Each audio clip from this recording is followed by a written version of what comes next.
noite, iniciamos mais uma edição do programa Dimensão Total na TV. Nosso programa tem a direção e produção do querido jornalista Ronald Machado. Hoje estamos com nosso time completo. Dr. Moron Cavalcante é médico, antropólogo, professor universitário, escritor. Professor aqui, Manuel Fonseca, médico, ex-secretário da Saúde da cidade de Fortaleza, escritor, poeta e compositor. E ele vai falar de uma ida... É para a Argentina? Para onde é que tu vai? Argentina. Para a Argentina. Vai falar do livro que ele vai lançar na Argentina. E o professor Djalma Pinto, advogado, professor universitário, escritor, vai falar como é que anda o seu último livro. Bom, vamos começar falando dos médicos. Dr. Manuel Fonseca, médicos que apoiaram o impeachment da presidente Dilma, vão pedir agora o afastamento do ministro da Saúde, Ricardo Barros. Isso vai acontecer agora nessa semana, patrocinado pela FENAM, grandes atividades em todo o Brasil, pedindo a saída do ministro. É uma articulação da Federação Nacional dos Médicos. O senhor que participou, que gosta muito do Ricardo Barros, inclusive naquele evento ano passado, quando ele veio abrir aquele congresso das Secretarias Municipal de Saúde, o senhor estava deitado no chão, ainda levou uns supapos de uns policiais, né? O senhor pode falar de cátedra a respeito disso. O senhor também vai estar nesse movimento pedindo a saída do engenheiro ministro Ricardo Barros da Saúde? Até que poderia estar, viu, Arruda? Agora, o pessoal da FENAM, o pessoal teve uma posição muito ruim naquele momento, né, do processo eleitoral, que os médicos em peso e todas as suas entidades representativas, né, se pronunciaram, inclusive, a favor do golpe, né, dizendo que a Dilma não deveria ser eliminada e tudo mais.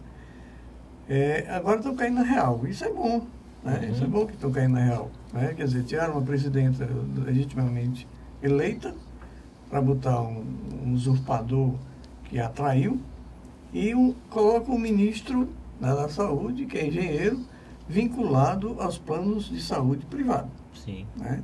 Quer dizer, então esse cidadão vai querer, né, beneficiar os planos de saúde privado e vai também querer, à medida do possível, destruir o setor público de saúde. Né? Então, a Federação Nacional dos Médicos, diante desse descalabro, ficava quase impossível apoiar um ministro, né, que diz que os médicos...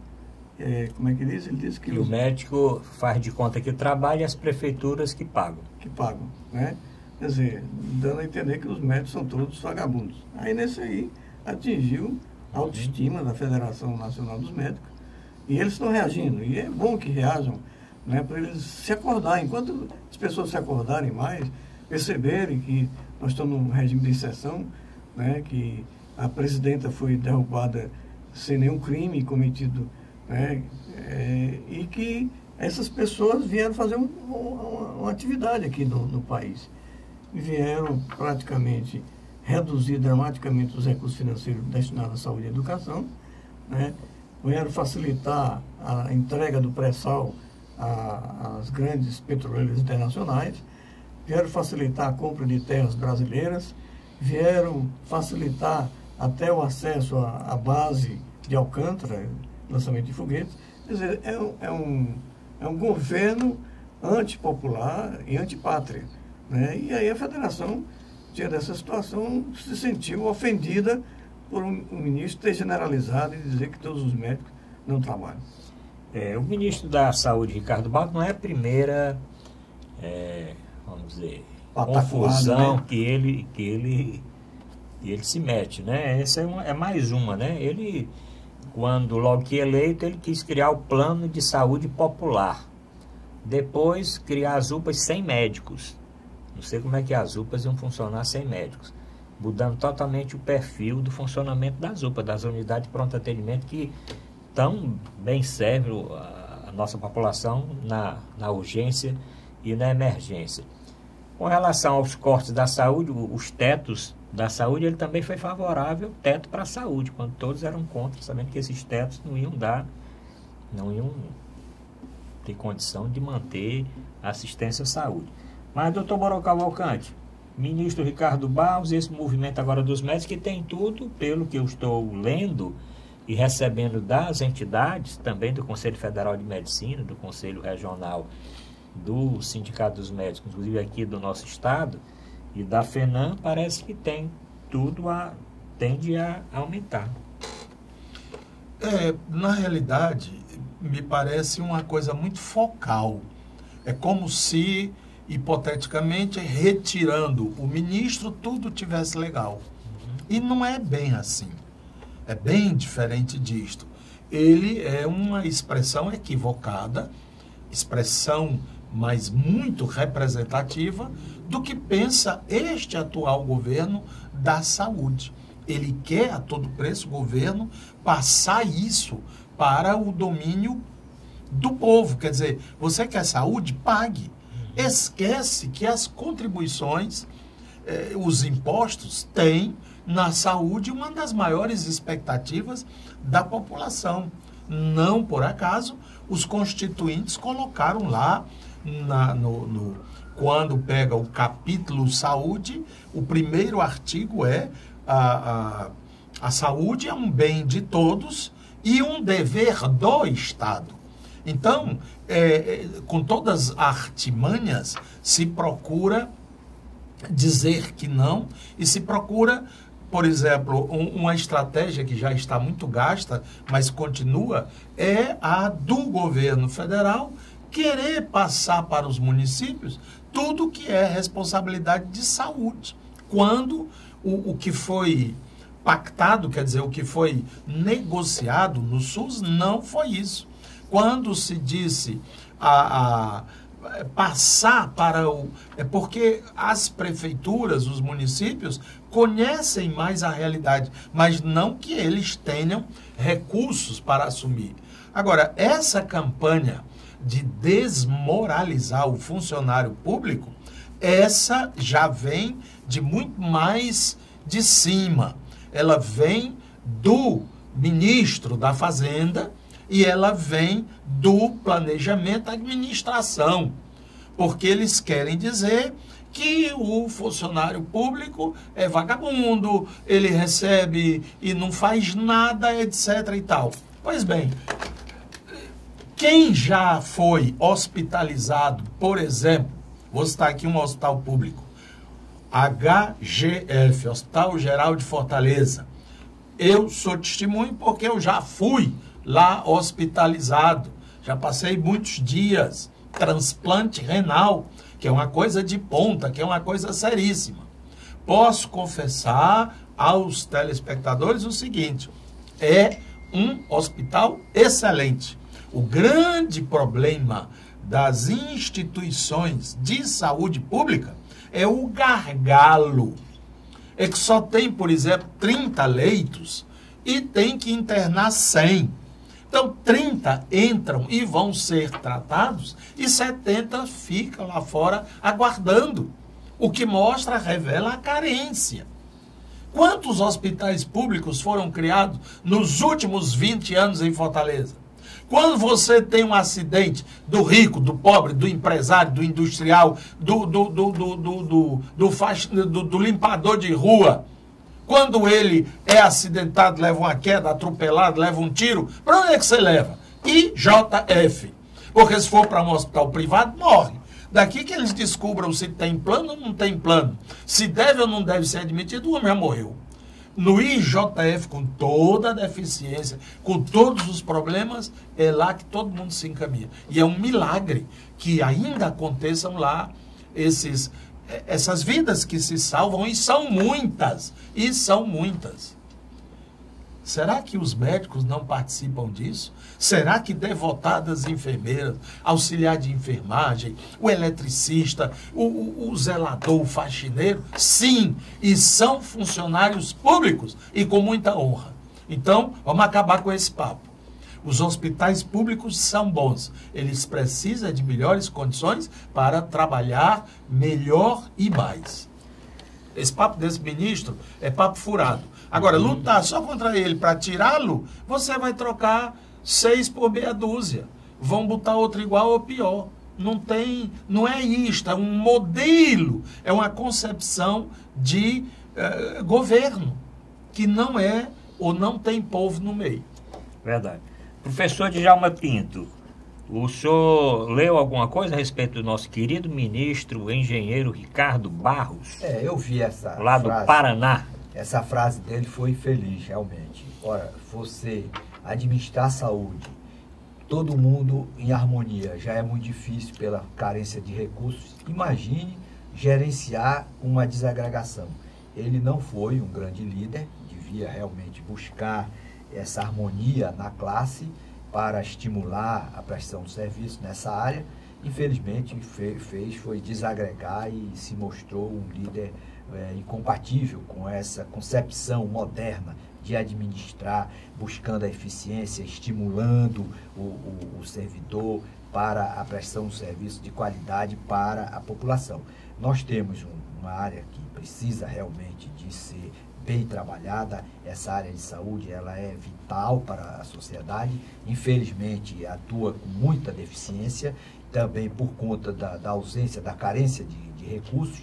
Precisamos introduzir na administração pública a ideia da eficiência em todas as áreas, mas nessa área de saúde ela é essencial. Precisamos otimizar os recursos públicos, evitar o desperdício, sobretudo com esse desperdício inaceitável do desvio de verba pública em todos os setores, inclusive nessa área de saúde, na área da educação, qualificar os nossos gestores para que o Estado, em todas as áreas, na área da saúde, na área da educação, na área da segurança, o Estado possa prestar um serviço de qualidade à altura da expectativa do cidadão que paga o tributo. Todo o dinheiro gasto na saúde, ele provém exclusivamente do bolso de cada cidadão. Então é fundamental que esse dinheiro seja aplicado corretamente e seja otimizado. Se o Brasil prestar atenção, principalmente para os novos gestores que assumirão a partir de 2018, a população deve se preocupar,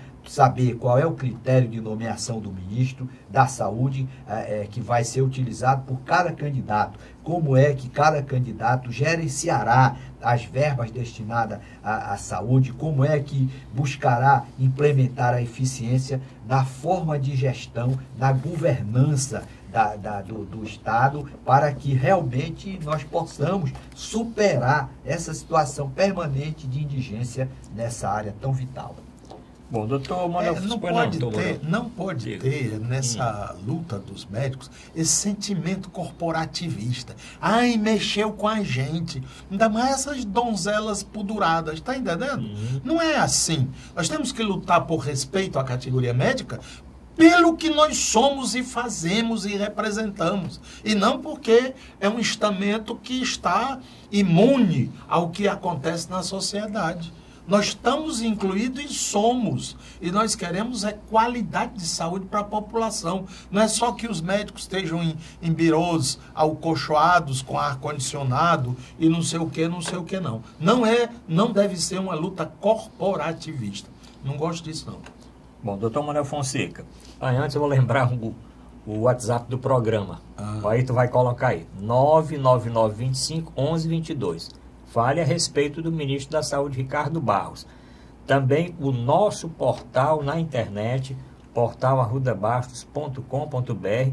Inclusive o telespectador pode ler no meu blog os seguintes artigos falando do ministro Ricardo Barros. Ricardo Barros, o coveiro do SUS e seus planos de H.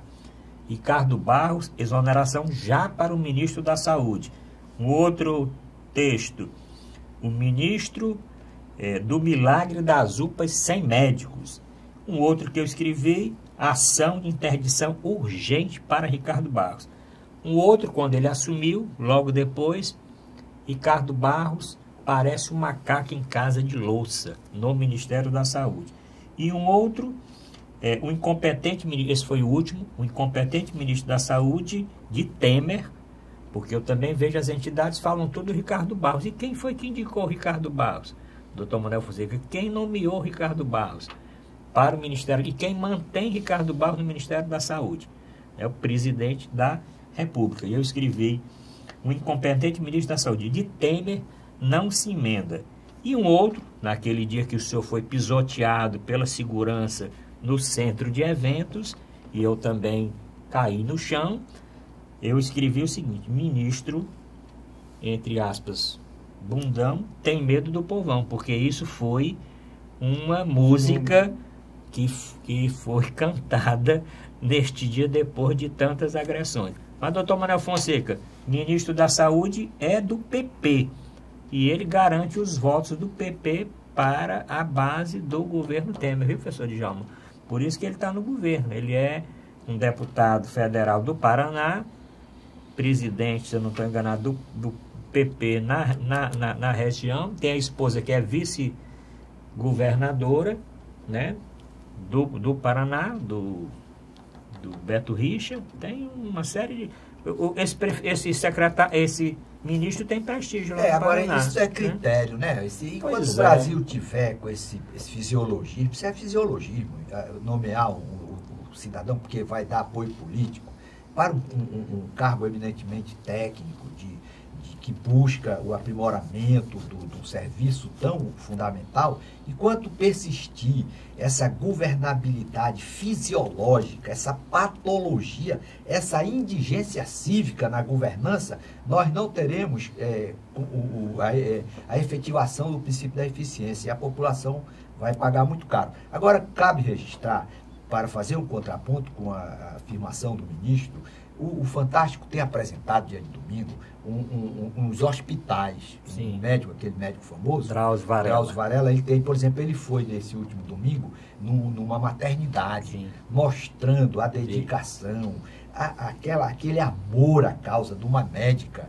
obstetra, né? Então isso engrandece realmente a cidadania, saber que em todas as profissões, e no caso específico, nessa atividade médica, existem pessoas que são devotadas, e quando a pessoa se empenha realmente, coloca a sua alma, todo o seu, que busca, faz aquilo com satisfação, com a sua vocação para servir a comunidade, aí o serviço se aprimora, a mulher é sozinha lá, ajeitando maca e fazendo o seu trabalho, sorrindo, confortando as pacientes. Isso deixa o cidadão brasileiro certo de que nós temos pessoas de qualidade vocacionadas para essas respectivas atividades, e que basta apenas que o Estado, que os governantes escolham, com base na competência, na dedicação, no amor à causa pública, essas pessoas. Uma médica daquela vale por vários médicos que não tem aquela mesma vibração, no mesmo entusiasmo no exercício da sua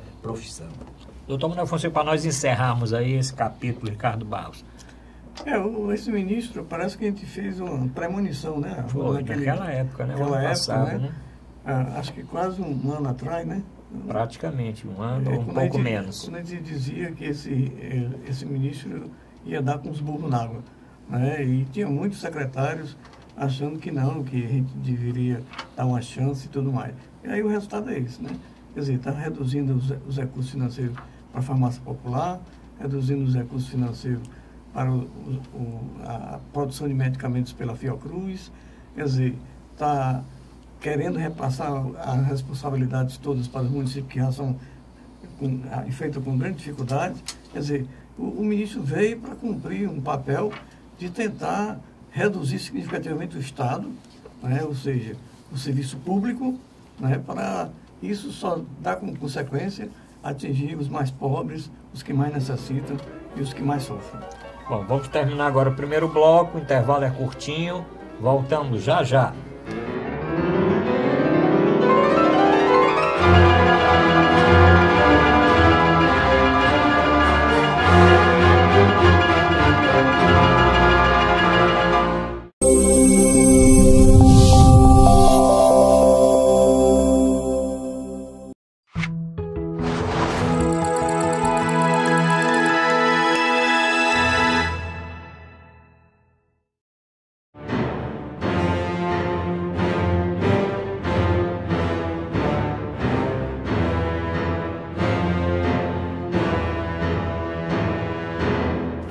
apresentar Dimensão Total na TV. Dimensão Total tem a produção do jornalista Ronald Machado. Bom, vamos continuar aqui falando de assuntos do Brasil, mas tem um assunto aqui, doutor Djalma Pinto, que nós sempre conversamos, que é a violência, né? E o Rio de Janeiro, o professor Djalma vai explicar se isso é legal ou não.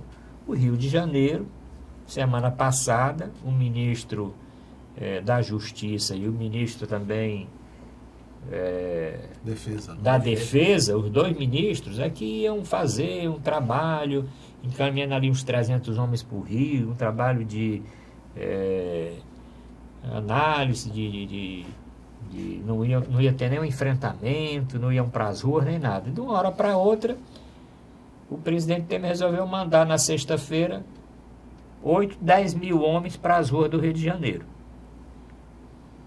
E isso é assim mesmo, professor? O problema é o seguinte, a situação da segurança no Rio de Janeiro é caótica. O Rio de Janeiro está numa falência total de dinheiro, de eficiência e de a segurança. Ninguém acredita na polícia do Rio e também ela não tem condição de responder à expectativa da sociedade. Diante do crescimento desse volume da violência, o governador pediu para o presidente que encaminhasse essa força federal. Foi atendido esse pedido e a Guarda Nacional está lá atuando em diversas ruas, em diversos locais do Rio de Janeiro. Esse problema da segurança no Rio de Janeiro ele é mais emblemático, mas é um problema de todo o Brasil. O Brasil não tem uma política de segurança pública, não há um sistema, uma política para solucionar esse problema. O que é que nós temos como realidade? O aumento do aparato dos policiais, contratação de agentes penitenciários, policiais, compra de viaturas, construção de delegacias e de presídios.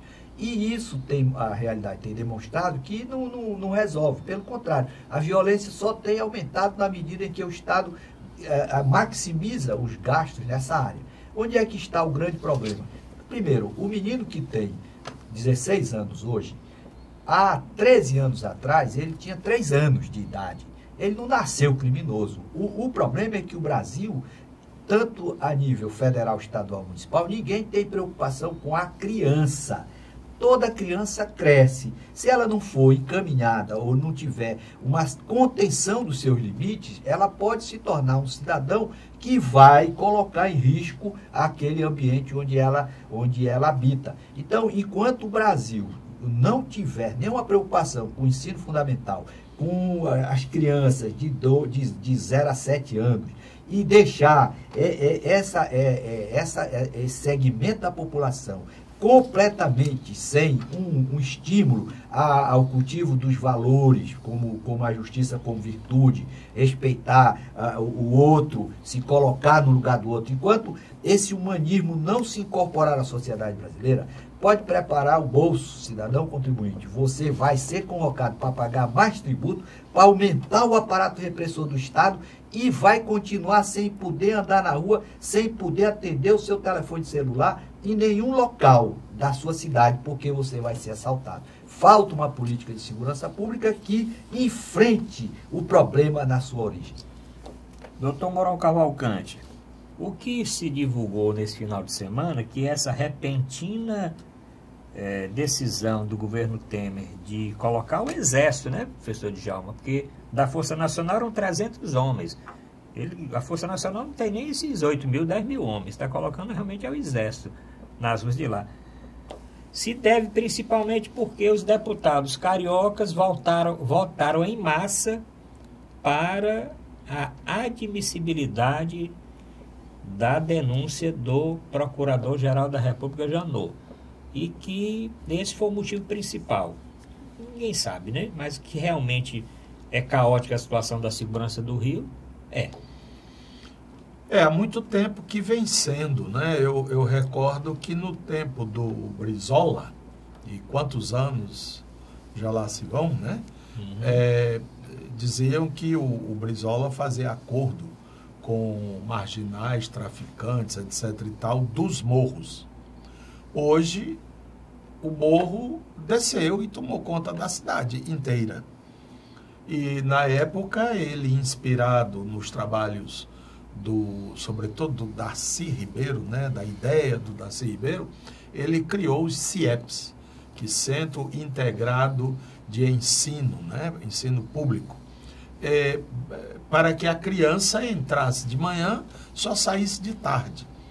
A escola não seria apenas um lugar para estudar, vamos dizer, português, matemática, geografia e tal, mas também para tecer laços e alimentar, criar, fomentar a cidadania.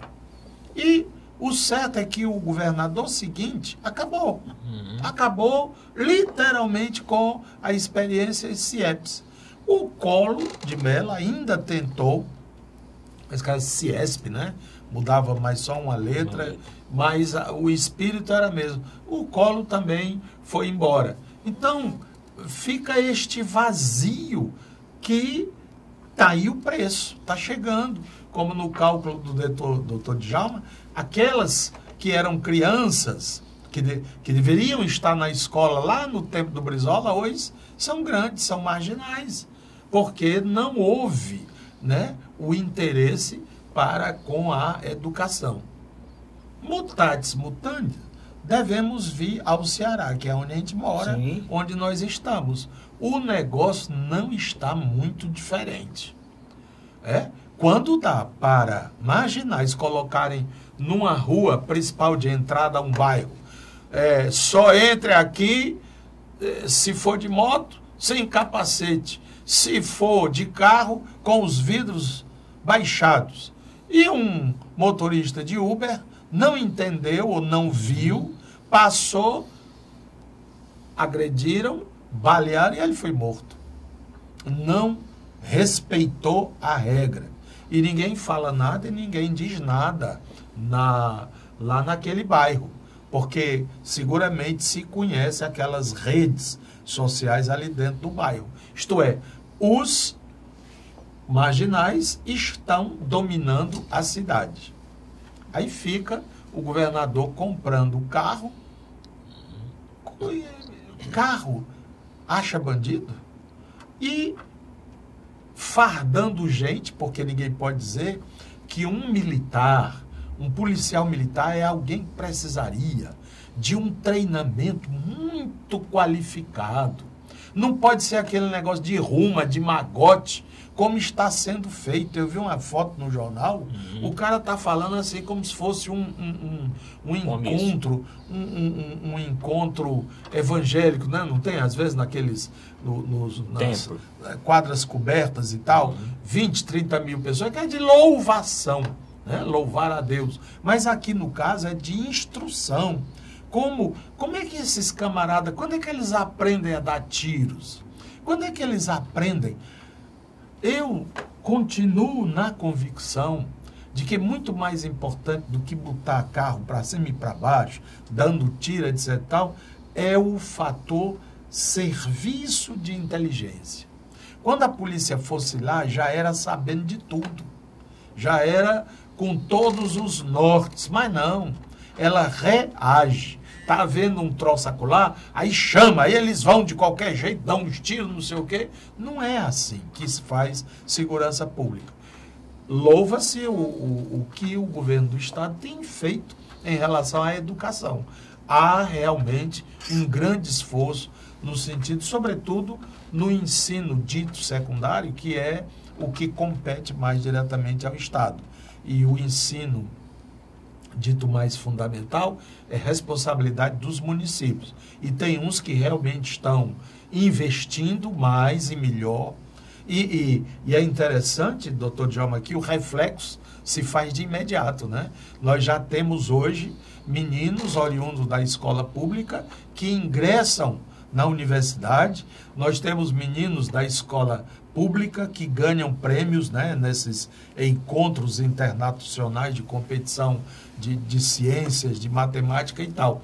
Quer dizer, um pouco que se faz, se colhe imediatamente os loiros. E eu gostaria de sugerir, Arruda, nós vamos pensar depois, toda semana a gente tem um quadrozinho de um vídeo certo, né? Sim. O vídeo da semana que um de nós escolhe ou que os próprios telespectadores, e a gente colocaria no programa. Eu tenho um que é uma professora vendendo pipoca e um professor vendendo refrigerante. Sabe para quê? Para complementar o salário. Sabe onde é que eles ensinam? Em colégios privados. Aí é que está o lance legal.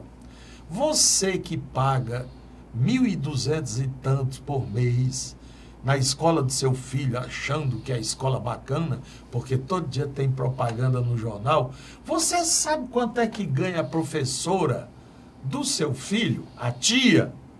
Manda seu filho perguntar: tia Margarida, quanto é que a senhora ganha aqui no colégio? Você vai ficar abismado em relação ao que você paga por mês. Só um adendo à questão. Isso também é violência. São os chamados estados de violência. Porque tem os atos, que é atirar, matar, furar, enforcar, mas tem também os estados de violência.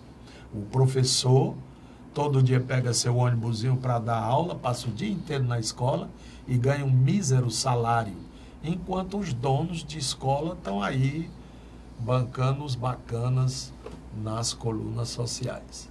Doutor Manuel Fonseca, o senhor tomou conhecimento que aquela criança que foi baleada no útero da mãe, a criancinha Rio, né? Arthur, agora no último domingo, ela faleceu lá no hospital da Baixada, em Caxias, Duque de Caxias, né? Da Baixada Fluminense. O bebê estava há um mês internado, né? A mãe sobreviveu, ele estava na UTI e veio a falecer no último domingo, como símbolo realmente dessa violência. Bala perdida, eu nunca vi, essas balas não se perdem nunca, sempre encontram um alvo inocente. Um alvo inocente. E é mais inocente, parece que tem uma coisa que procura só, é uma cabeça de uma criança, o útero de uma mãe, né, para pegar na criança grávida, e quantas crianças, inclusive dentro das escolas, a criança está brincando na escola e sofre aí é atingido por uma bala perdida. Com relação à ação do governo no Rio de Janeiro, acho que até demorou muito, né? Porque faz tempo que o Rio de Janeiro ninguém consegue andar em rodovia, em amarela, em roxa, em canto nenhum. Ninguém consegue ir para o aeroporto, ninguém consegue ir para canto nenhum. Toma na Fonseca. Primeiro é que, pelas declarações que eu ouvi do comandante do Exército, ele não aceitou muito bem essa proposta. Diz que se sente constrangido em ver soldados do Exército apontando arma para cidadão brasileiro. Né? Então, essa não é a função do Exército. É defender o país do estrangeiro, não ser usado como instrumento de repressão do Estado. Né? Então, é isso que estão tentando transformar o Exército. Né? A segunda questão é que a falência do Rio de Janeiro expressa a falência dos governos, últimos governos do PMDB, né, que estavam lá. O Sérgio Cabral fez um rapa. Passou 8 anos quase. Passou 8 anos, né, tinha vinculações com lojas riquíssimas de joias, que as familiares iam lá e recebiam assim, como se recebesse pipoca na esquina. Quer dizer, faliu o Estado do Rio.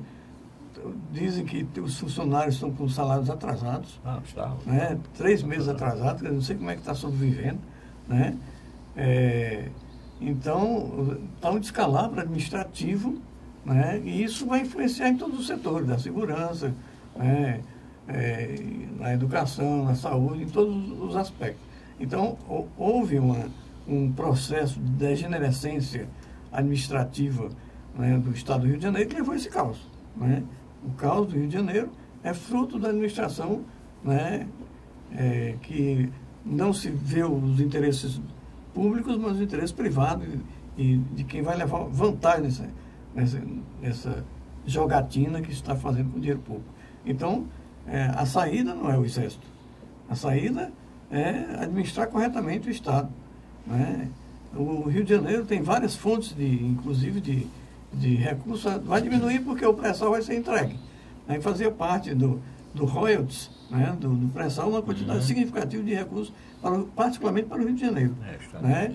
Então, as coisas, quer dizer, tem fontes de recurso financeiro, mas a administração pública está cheia de buracos, de vazios, né, que levam a esse caos a ponto de chamar o Exército, que é uma instituição que é para defender o país, né, está apontando arma para os próprios brasileiros. Eu acho que isso é um absurdo, é uma alternativa, né, que não leva a nada e que só pode trazer mais constrangimento e mais estímulo a ações desviadas que levam a mais violência. Devemos lembrar que durante as Olimpíadas, isso foi realizado no Rio de Janeiro, né? O Exército foi chamado para patrulhar os bairros, né? A Força Nacional, não era o Exército. Mas também tinha o Exército, foi pedido, dois, né? Depois foi solicitado. Mas como aí também porque... nas Olimpíadas e na Copa do Mundo, né? E depois eles saíram, voltou tudo pior. Parece que o rebote, eles vamos refluir um pouquinho, vamos aqui tirar umas férias aqui de uns dias, um desses sair daqui a gente desconta, né, doutor Mourão? É porque ali nós tínhamos delegações, né, internacionais, exato. Havia riscos de atos terroristas, né? Esse era o grande problema e naturalmente que havia motivos concretos para a convocação das Forças Armadas, mas em algo puramente local, eu acho que é um abuso. Inclusive, da outra vez já foi comentado isso, né? Que está se abusando. Mas parece ser prática do senhor Temer. Por exemplo, quando houve aquela manifestação em Brasília, ele também chamou as Forças Armadas, não foi? E houve aquele mal-estar muito grande. Então, ele não tem nenhuma cerimônia de fazer isso, não. Professor Djalma Pimpão, nós encerramos esse bloco que o senhor ouviu aqui. O doutor Fonseca colocou bem. O problema é do desperdício do dinheiro público, a má gestão da coisa pública. O Brasil precisa se reinventar, né? Estabelecer o surgimento, lutar pelo surgimento de novos líderes, com mentalidade focadas na governança saudável, na boa governança, na aplicação correta do dinheiro público. Esse exemplo do Rio de Janeiro é catastrófico. Um governador perdulário, inconsequente, sem vocação para servir a sua coletividade, deixou o seu estado numa situação de penúria que realmente afetou toda a população. O Rio de Janeiro é um exemplo negativo de como a população do Brasil, de um modo geral, tem que se libertar, se ver livre dessas pessoas que não têm espírito público. O cidadão que está envolvido com prática de crime não pode ser governante. Por quê? Porque, claro, que ele vai fazer o que ele já fez. Eu estava fazendo uma palestra recentemente, e aí tinha uns 50 empresários, eu perguntei qual era o empresário que colocaria como gerente da sua empresa uma pessoa que estivesse indiciada por furto. Aí todo mundo, só se for doido. Ora, indiciado, imagine o cidadão que está denunciado, que está condenado por prática de ilicitude. O Brasil precisa se libertar. Precisamos investir na função pública, em todos os níveis, estadual, federal, municipal, escolha de secretário, pessoas comprometidas com o bem comum. Você tem, por exemplo, Catolé do Rocha, o cidadão vai ser candidato a vereador, ele vai no camburão da polícia, porque ele é acusado do tráfico de droga e de homicídios, prática de diversos homicídios. Mas como não existe condenação por órgão judicial colegiado, ele está elegível. Aí o vereador, e é eleito, o vereador vai, no dia da sessão, ser levado da penitenciária para cumprir lá a sua atribuição. Como tem um deputado também, em Brasília, que na hora da sessão ele vai para o parlamento. Quando chega de noite, vai dormir na penitenciária. Enquanto o Brasil estiver convivendo com essa situação de anomalia, nós conviveremos com um crescente índice de violência e desperdício de dinheiro público. Diga lá, dentro dessa perspectiva aí, doutor Djalma, eu escutei hoje no rádio de que no final de semana o presidente Temer teve uma longa reunião com o AECIM. Doutor Mourão, nós vamos discutir isso no próximo bloco, porque inclusive o Procurador-Geral da República, Rodrigo Janot, pediu novamente a prisão e o afastamento do senador Aécio Neves. Foi? Nós vamos falar a respeito disso. Notícia neste momento aqui divulgada. Voltamos já.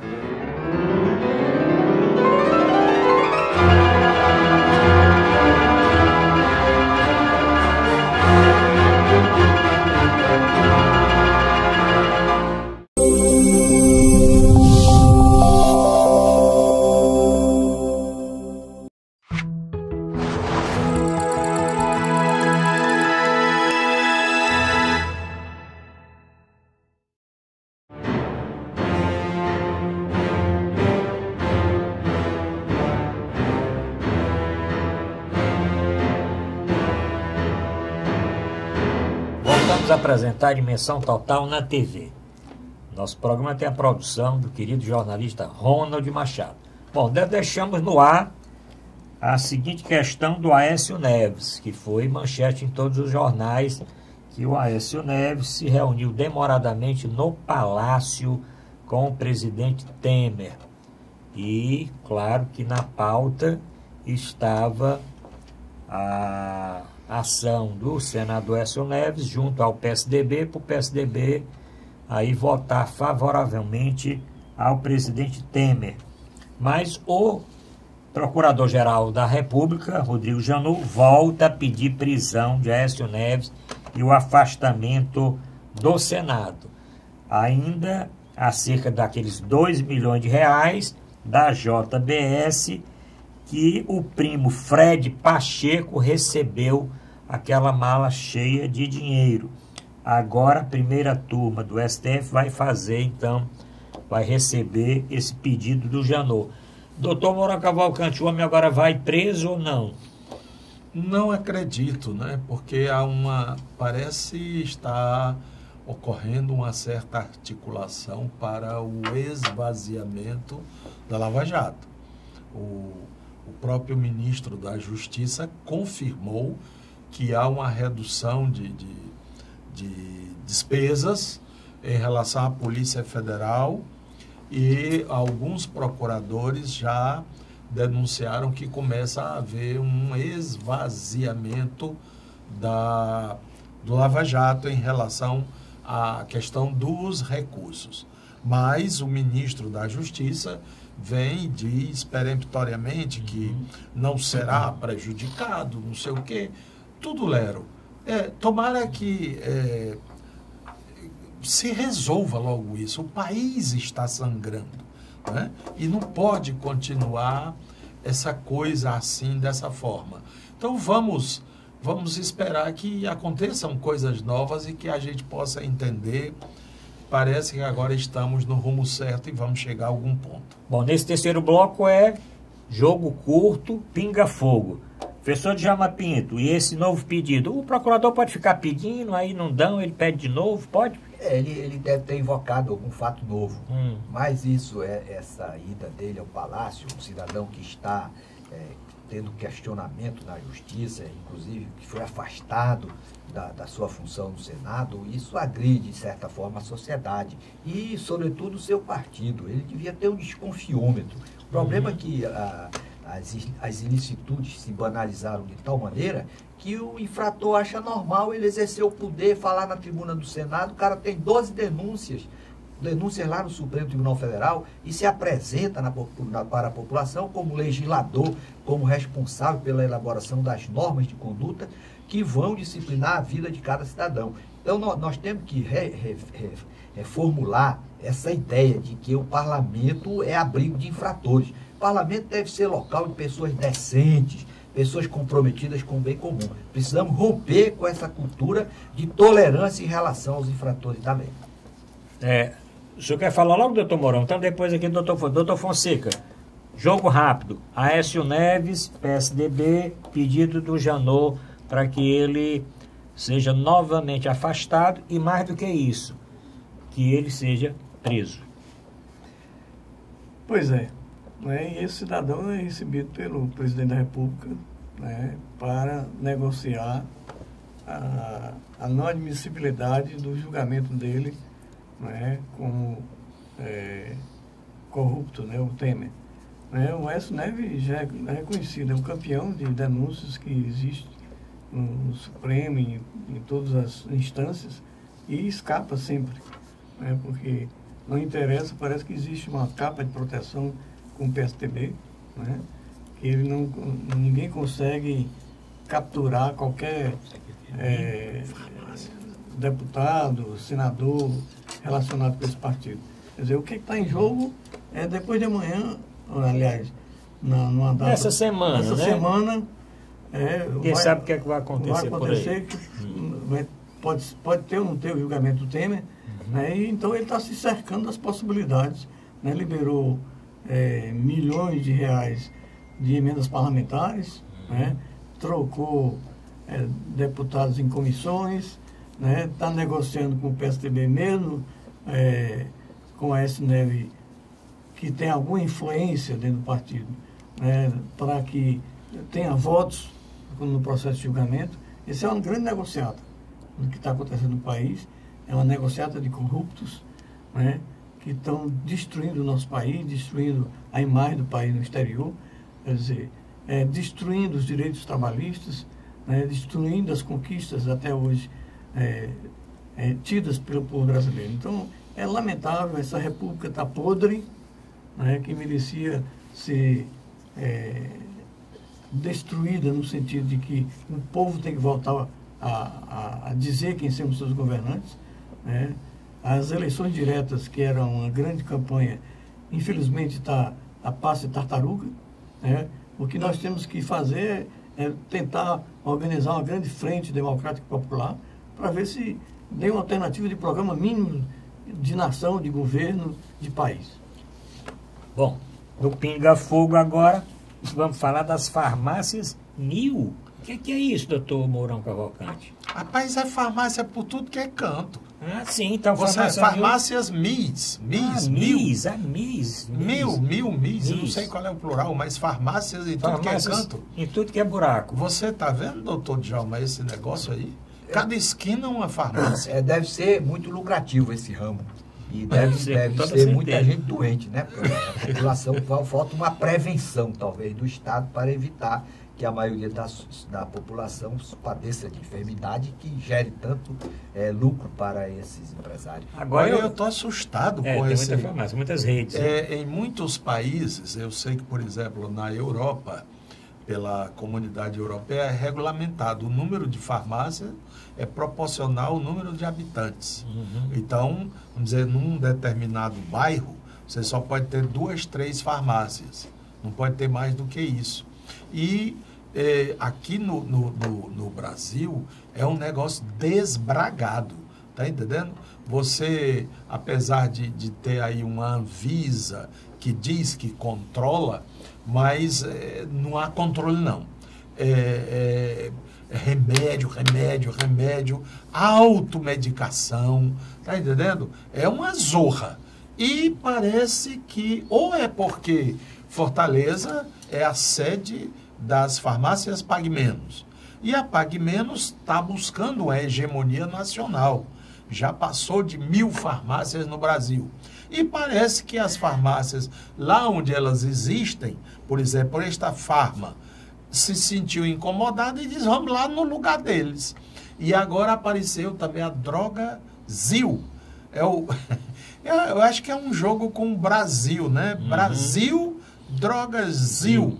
Então, o Brasil virou uma droga? Como é isso? Então, essa competição aí não me cheira bem, porque o produto é o remédio. E ao remédio cabe uma... Os gregos chamam fármaco, né? O remédio é fármaco, que tanto é a palavra para aquilo que cura, como aquilo que envenena ou mata. Fármaco, farmácia, né? Eles aqui chamam de drogaria, que vem droga, né? E realmente, muitos remédios causam dependência, sobretudo alguns tipos de psicotrópicos. Então, eu estou achando um negócio muito desenfreado, ninguém vê como é a fiscalização, não tem a vigilância sanitária, não há uma legislação, parece que é um negócio assim mesmo meio doido, sabe?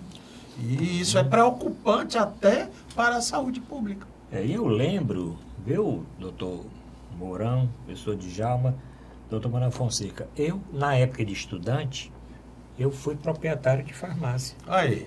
Certo? Eu fui proprietário de farmácia. Isso Droga antes de ser Farma. zagueiro do Ceará. Antes de ser zagueiro do Ceará, eu fui antes. Foi Mas antes ou depois? Fui antes. Eu fui até entrar na faculdade em 79, eu era jogar no Ceará, era ponta direita. A ponta direita. Né? Mas eu tive uma farmácia durante meus 6 anos de faculdade. O doutor Manuel Fonseca frequentava assiduamente, porque ela ficava exatamente na esquina da Delmiro de Farias com o Capitão Francisco Pedro, ou seja, ao lado do Emoce, na esquina. O nome da farmácia era Droga Farma. E essa farmácia, nós tínhamos naquela época, para colocar uma farmácia, tinha uma legislação muito rígida. Você não podia colocar a farmácia perto realmente de outra farmácia, não. Daí eu passei meu tempo de estudante todo com essa farmácia. Fornecia para grandes hospitais na época e tinha dificuldade de você ter que ter o farmacêutico responsável, etc. O que existe agora é que na minha época, farmácia era farmácia. Só vendia medicamento. Hoje, farmácia vende até remédio. Vende até remédio. É sorvete, não sei de quê, Guaraná, perfume, Guaraná, refrigerante. Doutor Manuel Fonseca, Anvisa, tem algum papel nesse tipo de fiscalização? O senhor que é um ex-anvisiano, o nome é esse mesmo? A Anvisa Nacional não vai tratar de farmácia, ele faz a legislação. Quem é a fiscalização é a vigilância municipal. Então, a vigilância sanitária municipal de cada município tem a responsabilidade de fiscalizar se está dentro dos conformes, se tem os padrões, se tem os controles. Agora, de colocar uma farmácia mais ou menos, não sei se existe essa legislação. Eu acho que é meio liberal. Né? Talvez as farmácias estão imaginando que agora quem manda é o mercado, né? E com a possibilidade de fechar as farmácias populares, vamos entrar nesse ramo aí porque vai dar bom. Né? Quer dizer, e tudo está liberado. Quer dizer, realmente é preocupante porque a automedicação tem vários problemas, né, que possam causar a pessoa e que está mais ou menos liberado, geral, em todo o país. Né? E tem legal uma farmácia, eu vi, não posso dizer qual, diz assim, compre 2 e leve 3. Rapaz, isso é um cúmulo da loucura, tá entendendo? Compre 2 caixas e leve 3. E não era negócio de perfume, desodorante, o refrigerante, não, era remédio. Remédio. Só mesmo nos Estados Unidos que eu vi. É comum lá, doutor Djalma, eles terem nas farmácias venda de cigarro. Que antigamente tinha também. Né? No caixa, né? Se ele me dê 2 daqueles pacotes ali, eles tiram e ele vende. E a mais estúpida que eu vi era uma que estava vendendo cerveja e a promoção era essa, compre 2 e leve 3, né? Outras vendem uísque e tudo. Farmácia. Na Europa o negócio é bem mais sério. Nos países escandinavos, nórdicos, são muito rigorosos. São rigorosos. Então, só libera medicamento com receita médica. Qualquer medicamento. Não tem essa história de automedicamento, não. Até um analgésico só libera com receita médica. E depois de um certo tempo, porque tem uma vinculação das pessoas àquela unidade de saúde, depois de se entender com o médico da referência dele. Então, não pode ser liberado, cada um faz o que quer do ponto de vista da medicação. Professor Djalma Pinto, o senhor tem dificuldade de encontrar farmácia? Não, farmácia realmente ficou uma disputa de mercado. Eu não sei se baixa o preço do medicamento. Baixa não. Se não baixar, realmente não tem tanta utilidade para o consumidor. Mas essa ideia, por exemplo, de vender cigarro na farmácia, aí realmente é um paradoxo brutal que o Brasil devia realmente nunca importar.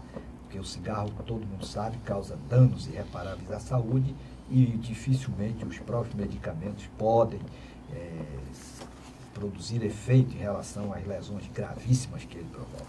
A gente sente, viu, Arruda, quando está, por exemplo, Portugal mesmo, você entra numa farmácia que é uma coisa diferente. Não é uma loja comercial, entendeu? tem o comércio, porque é a compra e a venda, mas é bem especial. Aqueles atendentes lá, que geralmente são pessoas diplomadas, que vão lhe informar, inclusive elas dizem, olha, esse remédio deve ser guardado em tal lugar, assim, tal, não sei o quê. Não é essa coisa desenfreada que nós vemos aqui, sabe? E eu estou muito preocupado com isso. Bom, vamos aqui no nosso Pinga-Fogo, notícia também de última hora, é que Dr. Djalma Pinto, o ministro Meirelles informou agora, há pouco tempo, que vai mexer na meta fiscal. Não vai ficar mais nos 139 bilhões negativos nesse ano. Aumentaram a gasolina, aumentaram os impostos PIS, COFINS, gasolina, álcool e óleo, dizendo que isso ia resolver uma parte. Iam contingenciar um outro tanto e que isso ia resolver uma parte. Mas agora o ministro está dizendo que 139 não dá não. Vai ter que passar aqui talvez para 150 ou 160 bilhões. Aliás, ele já vinha fazendo, o Meirelles já vinha fazendo uma pesquisa junto ao famoso mercado, para ver se essa era uma medida boa de fazer ou não. O que é que o senhor acha aí dessa medida, desse afrouxamento desta meta fiscal? O problema não era, tinha que ter uma meta rígida. O problema é que o Brasil gasta muito e gasta mal. Esse é um problema crônico, realmente, do Estado brasileiro. O Estado brasileiro é mal gerenciado. Quando se fala no Estado, o Estado é uma abstração. Quando se diz o Estado é corrupto, na verdade o agente que atua em nome do Estado é que é ineficiente, é corrupto, é incompetente, etc. Então, nós temos uma crise de gestão no Brasil.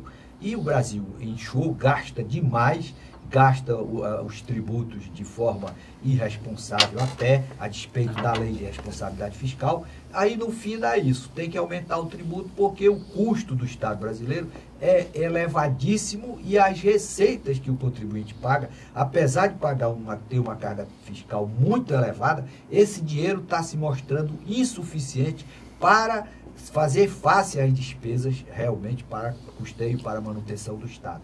Aí qual é a saída? Você tem que reduzir os gastos, o Estado não está conseguindo fazer, ou então aumentar a tributação, como foi essa providência aí no aumento da gasolina. Doutor Manuel Fonseca, e esse aumento aí da meta fiscal e o Meirelles? O Meirelles não é candidato a presidente? Sei lá, né? Pois se for... Não é professor Djalma? Se for triste do povo brasileiro. Ele deve ser um dos candidatos, com toda certeza, não tem dúvida. Porque não é que não tenha dinheiro, né? É que nós estamos pagando juros altíssimos, né? A banca, né? Então, a banca é que determina, né, as taxas de juros e que o país fica devedor, né? Qual é o investimento que está sendo feito no país? Né? Aqueles grandes investimentos que feito do PAC, né? Inclusive a questão da transposição de São Francisco e muitos outros investimentos estão em câmara lenta. Agora cortaram 5 bilhões. Agora, pois é, então, na questão da construção de Minha Casa Minha Vida, praticamente estão cortando o Bolsa Família, né? Então estão tirando dinheiro do povo, né? E cadê que a banca está fazendo? Por que não tira dinheiro dos lucros bancários, das grandes fortunas, né? Das grandes heranças? Por que não vai para aí? Agora estão dizendo que vão começar a pensar em mexer na aposentadoria dos aposentados. Também. Quer dizer, então, eles estão tirando tudo que é possível do povo e deixando os ricos ficarem cada vez mais ricos e o Brasil ficar cada vez mais devedor. Doutor Mauro Cavalcante, esse aumento aqui? Sem comentários. Sem comentários? Porque se eu for comentar, eu vou me aborrecer. Não, então não, ninguém quer. Porque quem é que gosta? Nós estamos no fim do programa já. Quem é que gosta de aumentos, né? Porque naquela história dizia, na quinta dos infernos, né? No quinto, porque o imposto pago era 1/5, quer dizer, 20%. Não era isso? Então, é o que Portugal exigia dos brasileiros, 20%. Nós já estamos para lá de 30%, quase atingindo 40% e não reagimos. Cadê o Tiradentes? Pois é. Para que serviu atrás de um a morte do Tiradentes? para que serviu a nossa independência de Portugal? Para cairmos nessa esparrela? Eu nunca esqueci que nas disposições transitórias, doutor Djalma me ajude, das disposições transitórias da Constituição, tinha lá um artigo que era referente ao estudo da dívida externa. Não era? Quando você assume, auditoria. o nosso Arruda disse que já foi síndico, Sim, eu foi. também fui, foi um fracasso. Depois, no outro programa, eu conto por quê. Pois bem, aí todos achávamos que era algo de terrível. Nós estamos pagando mais, quase 40, não é? Então, quando é que a gente vai reagir? Quando é que a gente vai dizer basta? Até porque não tem retorno, né? Não tem retorno. É muito lastimável. Bom, estamos terminando o programa, mas doutor Djalma Pinto, seu pinga-fogo aqui. Não vou falar como aquele cafezinho dos bastidores, não. Pinga-fogo aí. O dinheiro do Estado, ou ele toma emprestado, ou ele vai tirar do contribuinte. Então, tem que haver um gerenciamento com base nisso. A receita é finita, nós temos que aplicar corretamente o dinheiro para quê? Para que haja uma otimização do recurso e realmente, porque não é só o problema de pagar muito imposto, o problema é pagar muito imposto e não ter retorno absolutamente nenhum. Por exemplo, você tem que pagar vigia para ficar 24 horas no prédio. Você tem que pagar plano de saúde porque a saúde não responde à sua expectativa. E você tem que pagar colégio para o seu filho porque também você não tem educação de qualidade disponível. Então, o cidadão do Brasil, ele é convocado a pagar uma carga tributária crescente sem retorno. Por quê? Porque os governantes não são bons gestores, nós não temos uma boa governança. O Brasil tem que introduzir na pauta das deliberações, das discussões para a próxima eleição, esse tema, boa governança. Qual é o projeto para o Brasil ser eficiente, aplicar corretamente o dinheiro que o cidadão paga e a administração ser eficiente? Tomás Fonseca, seu pinga-fogo. Eu acho que essa dica aqui do Djalma talvez seja uma boa discussão no próximo debate. Próximo debate, que é a então. formação, qual é o programa mínimo de governo para as próximas eleições. Aí acho que seria um debate interessante. Doutor Moral, algum pinga-fogo? Aquela história que eu estava começando, né? Quando você assumiu como síndico, a primeira coisa que você fez foi uma prestação de conta, não foi? Prestação de conta, fazer. Cadê? Está devendo quanto? Uma auditoria. Isto nunca foi feito no Brasil, acredita? Aí no dia que a Dilma disse, vamos ver essa história desse juro, está muito alto, ela dançou. Verdade. Dançou e dançou feio. Bom, o meu pinga-fogo é o seguinte, nós vamos discutir na próxima semana. Pesquisa diz o seguinte, população brasileira, 79% crê que o deputado que votar a favor do Temer, ou que tenha votado a favor para a permanência do Temer, e não a admissibilidade da denúncia, para que ele seja investigado pelo STF, é corrupto também. Vamos conferir, professor Djalma, no próximo programa. Obrigado a todos pela audiência e até a próxima semana.